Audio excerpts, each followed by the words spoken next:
Sir Laurence Olivier as your narrator and in the role of Scrooge in Charles Dickens' immortal story, A Christmas Carol.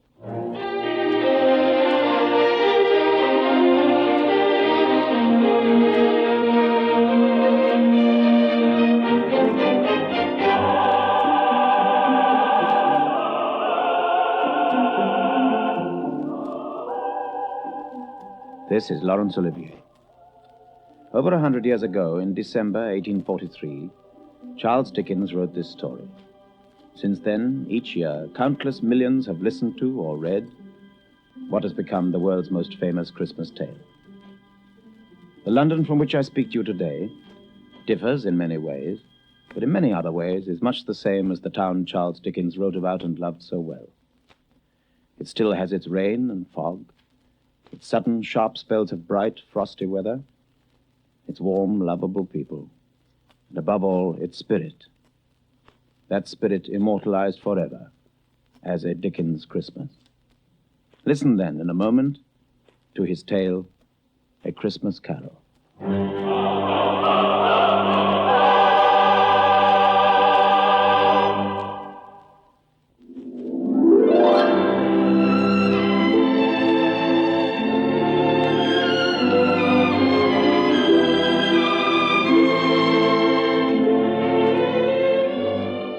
Marley was dead to begin with, dead as a doornail. There was no doubt whatever about that. The register of his burial had been signed by Scrooge himself, and his name was good for anything that he chose to put his hand to.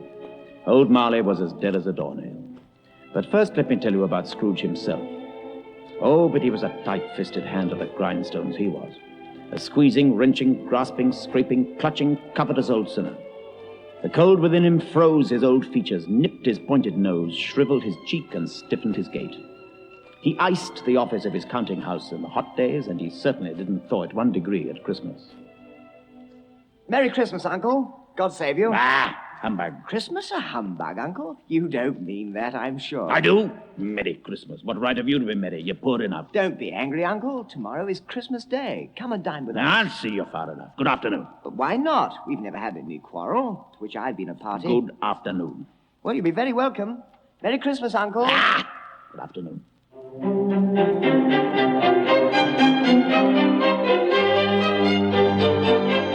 At least Scrooge's nephew found his Christmas greetings cordially returned by Scrooge's clerk, Bob Cratchit, even though he was freezing to death in his unheated corner of the office and earned only 15 shillings a week. In showing the young man out, however, Bob Cratchit let 2 other people in. They were portly gentlemen and greeted Scrooge in a friendly way. This festive season of the year, Mr. Scrooge, we like to make some provision for the poor and destitute. Many thousands are in want of common necessaries. Are there no prisons? Oh, plenty of prisons. And the union workhouses, are they still in operation? Oh, yes, indeed. But many can't go there, and many would rather die. If they'd rather die, then they'd better do it and decrease the surplus population. Oh. Good afternoon. Oh.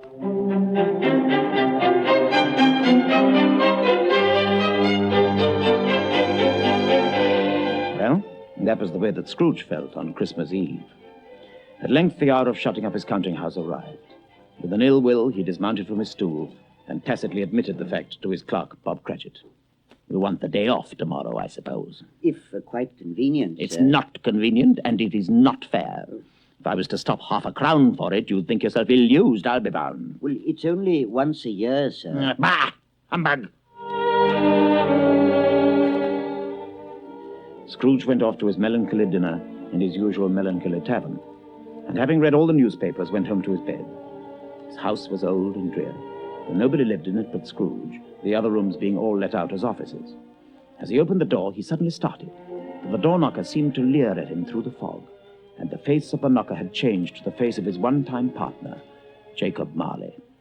And Jacob Marley had been dead as a doornail for 7 years. Scrooge hurried up to his room and locked the door behind him. Gracious me, what's that? All the bells ringing this time of night?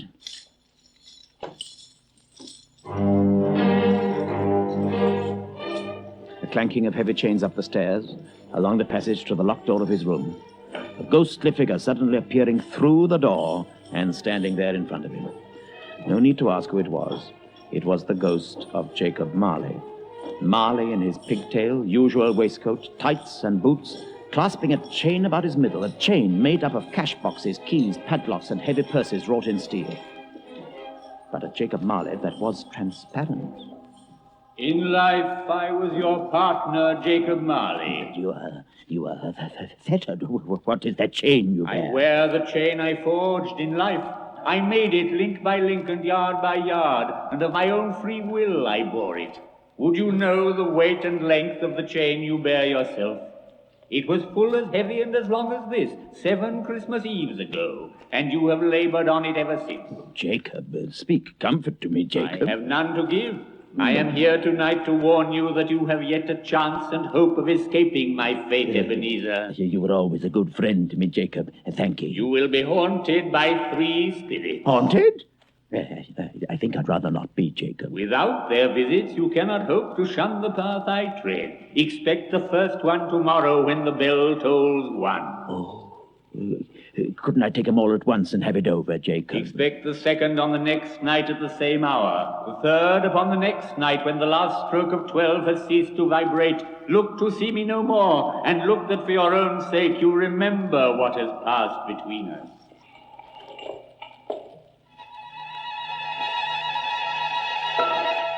The spectre vanished. In fear and trembling, Scrooge undressed and went to bed. By the time he had fallen asleep, it was past 2 o'clock in the morning. When he woke, it was still pitch dark, but he heard the clock of a neighboring church distinctly striking 12. 12? Midnight? Good heavens above, he'd slept the clock round almost twice. It was tomorrow night already, and when the clock chimed the next hour, the first of the 3 spirits would appear.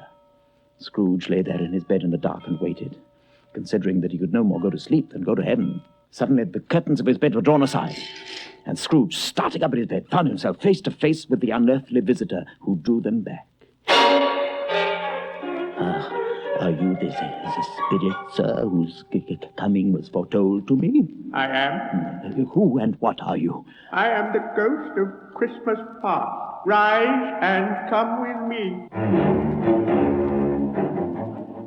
It was a strange figure that led him out into the night, clad in his slippers, dressing gown, and nightcap.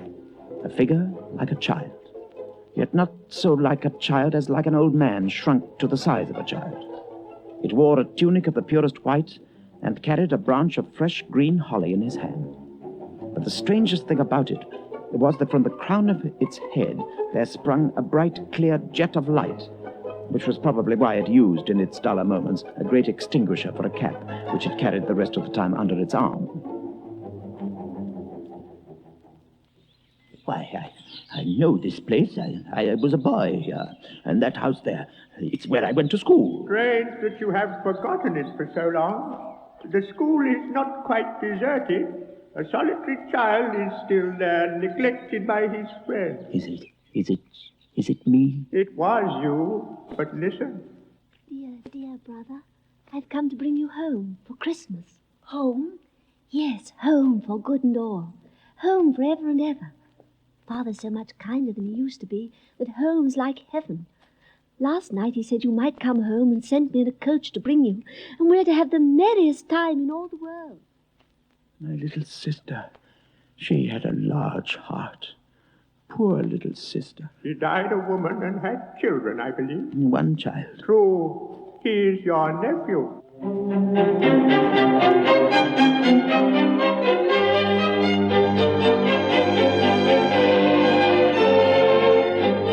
Once more, the spirit led him away, back through the night into the city they had left.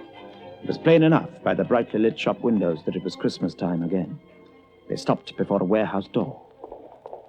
Why, that's old Fezziwig's place, where I was apprenticed. And dear old Fezziwig, bless his heart, alive again. Yo-ho there, Ebenezer. Dick, no more work tonight. It's Christmas Eve, young Ebenezer. Let's have the shutters up before a man can say Jack Robinson. Hilly-ho, clear away, my lads. Hilly-ho, Dick. Cheer up, Ebenezer. All was done in a moment.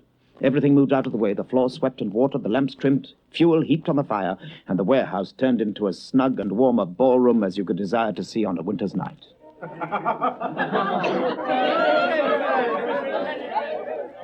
A small matter to make these silly folks so full of gratitude. Small?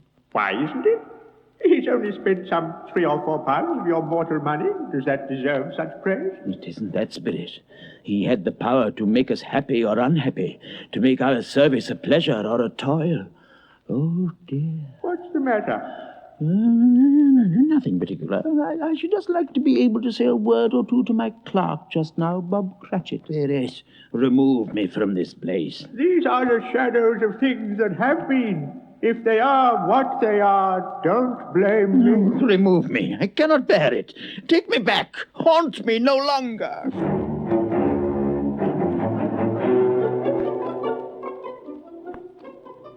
The flame that burned so bright upon the spirit of Christmas past was more than Scrooge could bear. Seizing the large extinguisher that it carried, Scrooge pressed it violently down upon the spirit's head. But though he pressed it down with all his force, he could not hide the light which streamed in an unbroken flood upon the ground. Suddenly he realized that he was back in his own bedroom.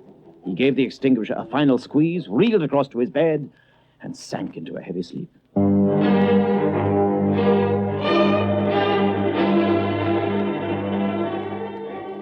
Awaking in the middle of a prodigiously tough snore, and sitting up in bed to get his thoughts together, Scrooge did not need to be told that the bell was again upon the stroke of 1. He felt that he was restored to consciousness in the nick of time for the special purpose of holding a conference with the second messenger dispatched to him through Jacob Marley's intervention. But this time he did not wait for the spectre to do it. He drew back the curtains of his bed himself. Being prepared for almost anything, Scrooge was by no means prepared for nothing.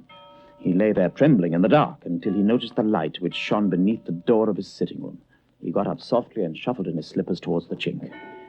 Come in, my good fellow. I am the ghost of Christmas presents. Look upon me. Scrooge reverently did so. In easy state upon his couch, there sat a jolly giant, glorious to see, who bore a glowing torch, in shape not unlike Plenty's horn, which shed its light throughout the room. But what a room it had become!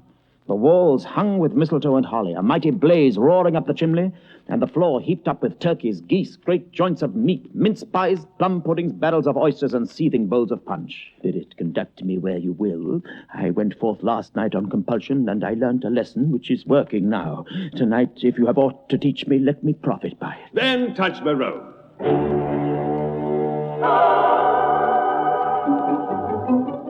Holly, mistletoe, turkeys, and plum puddings all vanished instantly, and out into the night they flew over the twinkling lights of the great city. It was a remarkable quality of the ghost that, notwithstanding his gigantic size, he could accommodate himself to any place with ease, and that he stood beneath a low roof quite as gracefully as in a lofty hall, which was just as well, for in a moment they were standing there in the dining room of Scrooge's clerk, Bob Cratchit, and his family. Merry Christmas, all! Merry Christmas! Now then, Belinda, take Tiny Tim and Martha and show them what they're going to eat for dinner. If that doesn't make their mouths water, nothing will. And how did little Tim behave at church, my dear? As good as gold and better. He told me coming home that he hoped the people saw him in church because he was a cripple, and it might be pleasant to them to remember upon Christmas Day who made lame beggars walk and blind men see. The poor little mite. How good he is. Come along, all of you. Dinner's nearly ready, I'll be bound. A Merry Christmas to us all, my dears. God bless us. God bless us, everyone.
Spirit, Tiny Tim is a cripple and so very pale and sickly.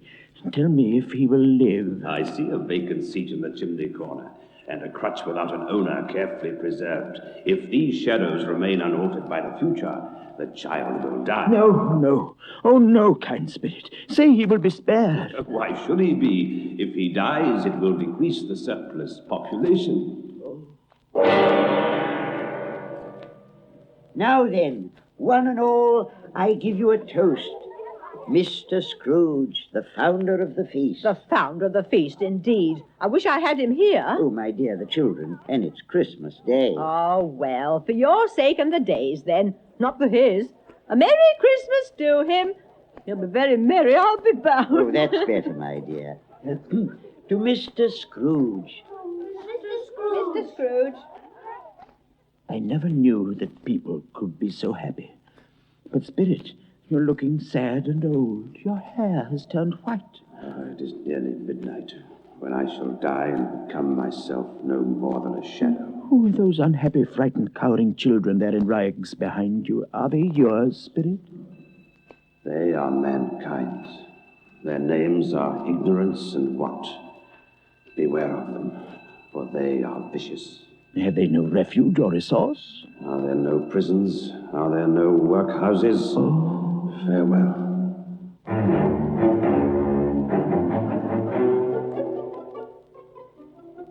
The spirit of Christmas present had vanished. In its place there stood the last of Scrooge's 3 expected visitors, the ghost of Christmas yet to come. It was shrouded in a deep black garment which concealed its face, its form, and left nothing of it visible save one outstretched hand. But unlike the other spirits, this one spoke never a word. Ghost of the future, I fear you more than any other spectre I have seen. But as I know your purpose is to do me good, and as I hope to live to be another man from what I was, lead on. Again the scene had changed, and now Scrooge found himself in the room of death itself. A pale light, rising from the outer air, fell straight upon the bed, and on it, plundered and bereft, unwatched, unwept, uncared for, was the body of a man. A filthy old sheet lay over the face, and the phantom motioned to Scrooge to draw it back. Oh, no, I dare not. This is a fearful place. In leaving it, I shall not leave its lesson, believe me, Spirit. Let me see some tenderness connected with the death. Please, I beg you, Spirit.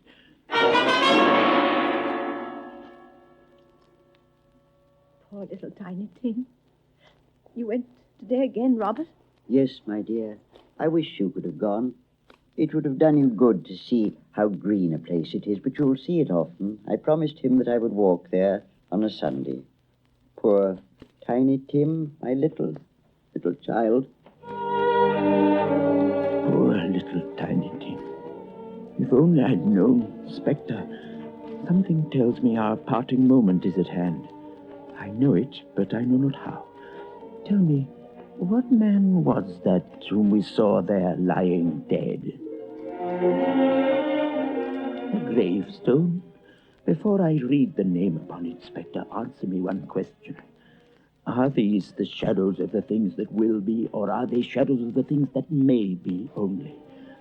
You do not answer, only point. And I must read the name upon this grave. Ebenezer Scrooge. No, Spirit, no. Spirit, hear me. I'm not the man I was. I'll not be the man I must have been but for this intercourse. Why show me this if I'm past all hope? Good Spirit, assure me that I may yet change these shadows you have shown me by an altered life. I will honor Christmas in my heart and try to keep it all the year. I will live in the past, the present, and the future. The spirits of all 3 shall strive within me. I will not shut out the lessons that they teach. Oh, tell me I may sponge away the writing on this stone. And holding up his hands in one last prayer to have his fate reversed, Scrooge saw an alteration in the phantom's hood and dress. It shrunk, collapsed, and dwindled down to a bedpost. Yes, and the bedpost was his own. The bed was his own, the room was his own. Bright, shining morning, and the bells of the town pealing out there beyond his window. Oh, how long have I been sleeping? What day of the month is it? Hey! What's today, my fine young fellow? Today? Why, Christmas Day. Christmas Day? I haven't missed it. The spirits have done it all in one night after all. Hello then. Hello. Do you know the poulterers in the next street? No, of course you do, an intelligent boy. Well, do you know whether they sold the big prize turkey they had there yesterday night? It's hanging there now, mister. It is? Then go and buy it. Here's a shilling. Come back with the man. Half a crown for you if you have that turkey in less than 5 minutes. Right.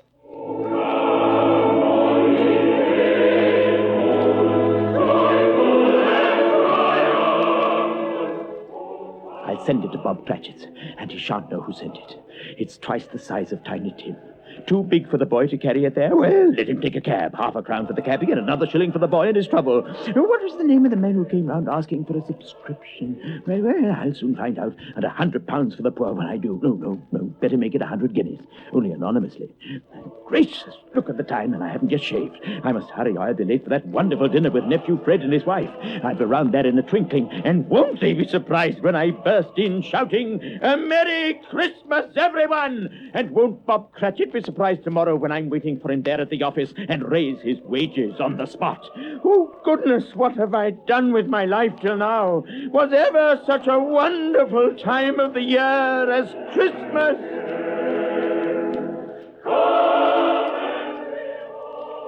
Scrooge had no further need of intercourse with the spirit, but lived upon the total abstinence principle ever afterwards. And it was always said of him that he knew how to keep Christmas well, if any man alive possessed that knowledge. May that truly be said of us and all of us. And so, as Tiny Tim observed, God bless us, everyone.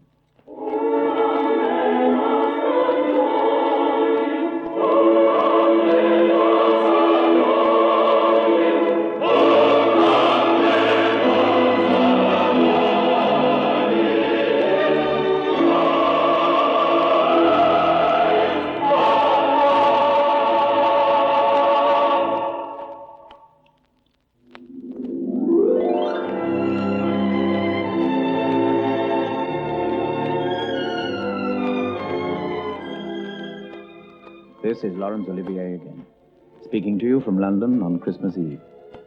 Each of us here joins with me in wishing you a very happy Christmas.